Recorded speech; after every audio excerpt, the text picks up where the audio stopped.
Bien, on est maintenant rendu au royaume des carrés parfaits. Encore une fois, profitez-en. Ils ne seront jamais tous réunis comme ça, un à la suite de l'autre, comme des trains de marchandises de carrés parfaits. Mais là, ici, c'est juste pour bien le comprendre. Le carré parfait, ça ressemble beaucoup à la différence de carré. Tantôt, la différence de carré, c'était quelque chose moins quelque chose. Puis il y avait des carrés, hein? Comme 36, parce que 36, c'est le carré de 2. C'est le carré de 6. Et j'avais dit que dans la différence de carré, il y avait souvent deux termes. Mais là, ce n'est pas le cas. Pour le carré parfait, ça va être trois termes. Donc, un, 2, 3. Tout ce qu'il suffit de faire, c'est de dire, est-ce que là-dedans, j'ai un terme qui est un carré? Oui, x, c'est un carré. Pardon, x2, c'est un carré. C'est le carré de x. Et 9 est aussi un carré, c'est le carré de 3. Là, vous allez regarder l'autre terme. Pas lui, pas lui, lui qui reste. Est-ce que vous avez par hasard le double produit? Le double produit, ça veut dire qu'on les multiplie ensemble. 3 fois x, ça fait 3x. Mais le double? Oui, la réponse, c'est oui. C'est le double produit. Autrement dit, vous pouvez affirmer maintenant que x plus 3 au carré, c'est bel et bien égal à, là je vais le débarbouiller, parce que j'ai besoin de le débarbouiller absolument, comme ça ici. Alors, x plus 3 au carré, c'est effectivement x au carré, plus 6x. Je vais le faire pour une fois. Je vais vous expliquer pourquoi ça fonctionne. Alors, on va faire les visites. X fois x fois 3, 3 fois x. Bon, ben ça fait 6x. Et le dernier, plus 9. Il est là votre double produit, parce que vous avez x fois 3 et 3 fois x. Donc, tout ça, ce sont des carrés parfaits. Tout ce qu'il suffit de faire, c'est de les démasquer. Alors, on va les démasquer maintenant. On en prend un autre au hasard. Lui ici. Est-ce que vous avez un terme là-dedans qui est un carré? Vous avez bien sûr 4x2, qui est le carré de 2x. Et vous avez aussi 25, qui est le carré de 5. Avez-vous le double produit? 2x fois 5, ça fait 10x. Mais là, c'est le double de 10, c'est 20. C'est parfait. Oui, on est tous contents. Oui, oui, oui, oui. Attends, on est plus content que ça encore, parce qu'à chaque fois qu'on a un double produit, c'est des petits bonhommes sourires. Ah, je sais pas pourquoi ils restent pas là, mes petits bonhommes sourires. Bon, c'est pas grave. Euh, mais là, il faut mettre un moins. Il faut mettre un moins parce qu'ici, c'est écrit moins 20x. Donc, 2x moins 5 au carré, c'est la factorisation de ce qui était là, qui est tout barbouillé. On va le nettoyer un peu. Comme un enfant qui sort d'un bain de boue. Donc, il est maintenant. Ah, les petits bonhommes sont apparus. C'est très, très, très spécial. C'est même effrayant. OK. Euh, on va aller un peu plus difficile un petit peu, dans le monde merveilleux des fractions, à défi E.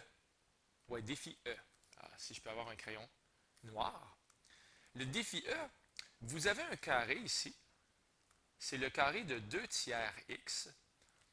Et 1, c'est le carré de 1. Puis le double produit de 2 tiers et de 1, 2 tiers x pardon, fois 1, ça donne donc 2 tiers x. Et le double produit, ça donne donc 4 tiers x. Alors il est ici, 4 tiers x. Alors on est content, on peut encore écrire oui, oui, oui. Oui, oui, oui. On a le double produit. Donc on va écrire 2 tiers x moins 1 à cause du moins qui est devant le 4 tiers x. J'espère que vous réalisez que les termes ne sont pas toujours dans l'ordre.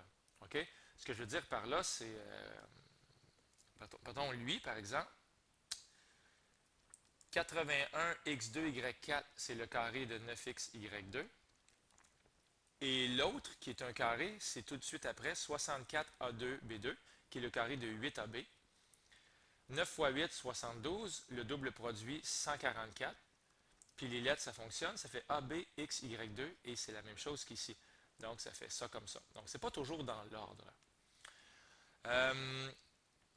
Lui ici, vous voyez qu'on peut faire une mise en évidence simple en premier. On peut d'abord retirer x. Ça fait x fois x2 plus 2x plus 1. Puis après ça, on va donc pouvoir réaliser que ça fait x fois, et ça c'est un carré parfait, c'est le carré de x plus 1.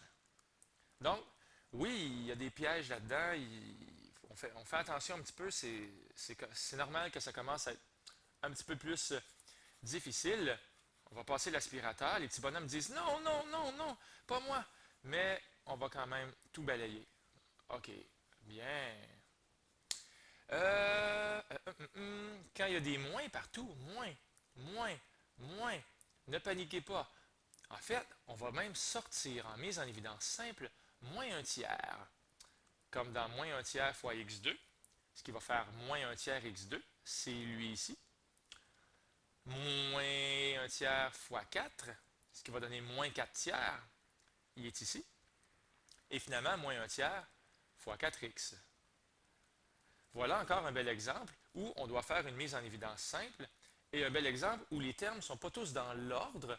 Lui, c'est le carré de x et lui, c'est le carré de 2.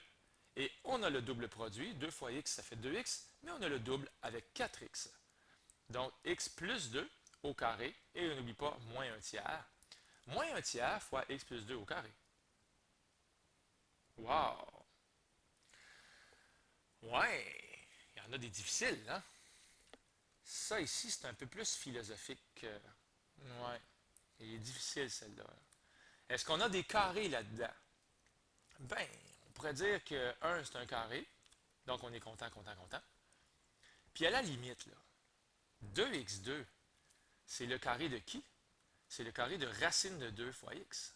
Parce que si je fais racine de 2 fois x au carré, ben ça fait racine de 2 fois racine de 2, ce qui fait 2, x2. Et devinez quoi? On a effectivement le double produit. Le double produit, ça fait quoi? Racine de 2x ben, fois 1, ça fait racine de 2x. Et le double produit, c'est donc 2 fois la racine de 2x. Alors, c'est vraiment un exemple un peu plus difficile, celui-là. OK? Je vous laisse peut-être là-dessus, à part de vous rappeler de toujours faire une mise en évidence simple.